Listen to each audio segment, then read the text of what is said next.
DRG Kids।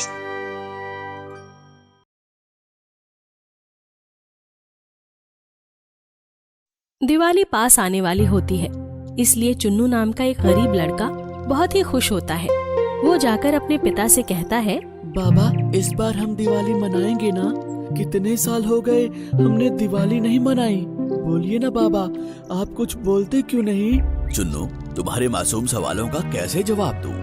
इतने साल से लक्ष्मी जी की पूजा करते आ रहा हूँ, लेकिन लक्ष्मी जी हैं कि प्रसन्न ही नहीं होती। पता नहीं क्या गलती हो रही है मुझसे। हर साल दिवाली में उनकी पूजा करता हूँ। शायद मेरी ही कुछ गलती है कि मेरे ही कुछ बुरे कर्म हैं, इसलिए लक्ष्मी जी हमसे प्रसन्न नहीं होती। हमारे पास पैसा नहीं है बेटा, हम दिवाली नहीं मना सकते। चुन्नू नाराज होकर घर के बाहर जाता है और दूर जाकर एक पेड़ के नीचे रोते हुए बैठ जाता है। क्यों बेचारे को नाराज कर दिया? कम से कम झूठ ही सही हाँ बोल देते। रूठ कर चला गया बेचारा। विमल, जो सच है वो सच है। हम दिवाली नहीं मना सकते। क्यों उसे झूठी आस दें? इसलिए मैंने उसे सच कह दिया। पता नहीं किस जन्म के बुरे कर्मों का भोग हमें भोगना पड़ रहा है। चुन्नू पेड़ के नीचे बैठकर रो रहा था। तभी अचानक वहाँ पर बाल गणेश आते हैं और चुन्नू से कहते हैं, क्या बात है चुन्नू, तुम क्यों रो रहे हो? तुम क्यों उदास हो? पर तुम कौन हो? मैंने तुम्हें नहीं पहचाना। तुम मेरा नाम कैसे जानते हो? पहले ये बताओ कि तुम क्यों रो रहे हो? मेरे पिताजी कह रहे हैं कि इस बार हम दिवाली नहीं मना पाएंगे। हमारे पास पैसे नहीं हैं। बहुत सालों से मेरे पिता श्रद्धा पूर्वक लक्ष्मी जी की सेवा करते आ रहे हैं, उनका पूजन भी करते आए हैं, लेकिन कभी भी लक्ष्मी जी हमसे प्रसन्न नहीं हुई। अच्छा, बस इतनी सी बात है। तुम चिंता मत करो, मैं जो कहता हूँ वैसे ही करो। क्या तुम मेरी सहायता करोगे? पर मैंने तो तुम्हें नहीं पहचाना। बाल गणेश चुन्नू को अपना असली रूप दिखाते हैं और कहते हैं कि मैं तुम्हारी मदद करने यहाँ आया हूँ। मैं बाल गणेश हूँ, तुम्हारा दोस्त। बाल गणेशा, क्या तुम सच में मेरी सहायता करोगे? हाँ हाँ, मैं तुम्हारी मदद करने ही आया हूँ, पर किसी को पता ना चले कि मैं गणेश हूँ। मैं वादा करता हूँ, मैं किसी को कुछ नहीं बताऊंगा। लक्ष्मी जी इस बार जरूर तुम्हारी मदद करेगी। वो कभी किसी को नाराज नहीं करती। वो मेरी माता है। पर तुम्हारी माता तो पार्वती है ना? बिल्कुल ठीक कहा, लेकिन मैं माता लक्ष्मी का मानस पुत्र हूँ चुन्नू। मुझे बताओ, तुम्हारे पिता लक्ष्मी जी की आराधना कैसे करते हैं? हर साल हम हमारी झोपड़ी में दिए जलाते हैं, घर को साफ करते हैं, रंगोली भी निकालते हैं और लक्ष्मी जी की प्रतिमा रखकर उनकी पूजा करते हैं और उनसे प्रसन्न होने के लिए याचना करते हैं। क्या हर साल तुम्हारे पिता लक्ष्मी जी की नई प्रतिमा लाते हैं? हाँ हाँ, हर साल नई प्रतिमा लाते हैं। क्या उस प्रतिमा में सिर्फ लक्ष्मी माता ही होती है? हाँ, सिर्फ लक्ष्मी माता की ही प्रतिमा लेकर आते हैं। गांव का दुकानदार है ना, वो बाबा को हमेशा प्रतिमा देता है। अच्छा, तो ये बात है। क्यों, क्या हुआ? आपने ऐसा क्यों पूछा? चुन्नू, तुम्हारे पापा तो आराधना करते हैं, लेकिन उनकी पूजा का तरीका गलत है। उन्हें वो दुकानदार बेवकूफ बना रहा है। लक्ष्मी पूजन के लिए लक्ष्मी के साथ बाईं और मेरी प्रतिमा होनी जरूरी है, और वो लालची दुकानदार हमेशा लालच में झूठी तस्वीर तुम्हारे पिता को दे देता है। तुम्हारी पिता की पूजा तो होती है, लेकिन पूरी नहीं होती। मैं कुछ समझा नहीं, आप ये क्या कह रहे हैं? जो मैं कह रहा हूँ वैसे ही करो। इस बार तुम तुम्हारे पिता को कहो कि इस बार लक्ष्मी जी के साथ बाईं और गणेश की प्रतिमा भी चाहिए, तभी ये पूजा सफल होगी।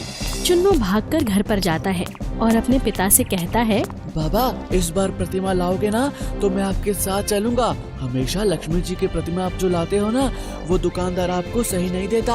ये क्या कह रहे हो चुन्नू? लक्ष्मी पूजन के लिए लक्ष्मी जी के साथ गणपति जी का होना जरूरी है। लक्ष्मी जी की बाईं ओर गणपति जी का स्थान होता है। उस प्रतिमा का पूजन करने से ही लक्ष्मी जी प्रसन्न होंगी, हमारी सारी विपदा दूर होगी बाबा। पर वो ऐसा क्यों करेगा? उससे दुकानदार का क्या फायदा? वो एक लालची दुकानदार है, सस्ती प्रतिमा बेचने के लिए सिर्फ लक्ष्मी जी की प्रतिमा बेचता है। जो पूजा के लिए जरूरी है वो प्रतिमा आपको नहीं देता। इसलिए इस बार हम बचे कुचे पैसों से सही प्रतिमा खरीदेंगे, भले ही हम दिवाली ना मनाएं। भोला और चुन्नू बाजार में जाकर दुकानदार से गणेश के साथ वाली प्रतिमा की मांग करते हैं। अरे भोला, ये प्रतिमा तो बहुत महंगी है, तू नहीं ले सकता, इसलिए मैं तुम्हें नहीं दे रहा हूँ। जो भी हो, मुझे ये गणेश वाली प्रतिमा ही लेनी है, आप चाहे जितने पैसे ले लीजिए।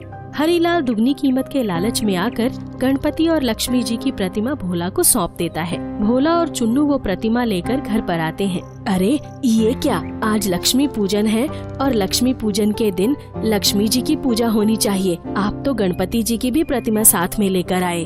विमल, हम बच्चों की जिद तो पूरी नहीं कर सकते, पर कम से कम उनकी ये मांगे तो पूरी कर सकते हैं ना। उसी ने कहा है कि लक्ष्मी जी के साथ गणेश जी की प्रतिमा रखने से लक्ष्मी जी प्रसन्न होंगी। क्या पता बच्चे की बात सच हो जाए, इसलिए प्रतिमा लेकर आए हैं। कोई बात नहीं, लाइए इसी प्रतिमा को मनोभाव से रखकर हम सब इसकी पूजा करेंगे। देखा माता लक्ष्मी, कितने सच्चे हैं ये लोग। सिर्फ इनका तरीका गलत हुआ था। अब तो आपके साथ मैं हूँ ना, आप इनको प्रसन्न हो जाइए। बिल्कुल बाल गणेश, इनकी पूजा सच्ची है, विचार अच्छे हैं, उनके घर में प्रसन्नता है, इनका घर साफ सुथरा है। मैं बिल्कुल यहाँ पर वास करूँगी और तुमने उन्हें बुद्धि का दान देकर एक अच्छा कार्य किया है। अब तो मुझे उनसे प्रसन्न होना ही होगा। लक्ष्मी जी अपने दोनों हाथों से उस घर पर रोशनी डालती हैं। सारा घर प्रकाशमय हो जाता है। उसी रात भोला के सपने में लक्ष्मी जी आती हैं। भोला, मैं तुम्हारी भक्ति से प्रसन्न हुई। तुम और तुम्हारा परिवार सच्चे दिल से मेरा और गणेश का पूजन करते हो, इसलिए मैं तुम्हें जो बात कह रही हूँ वो ध्यान से सुनो। तुम्हारे रसोई घर के पीछे की जमीन के नीचे एक सोने का घड़ा है। कल सुबह जाकर तुम्हें निकालना है, पर याद रहे इस संपत्ति का कैसे उपयोग करना है ये तुम्हारी बुद्धि पर निर्भर है। इसका सही इस्तेमाल करना और कभी भी अहंकार मत करना।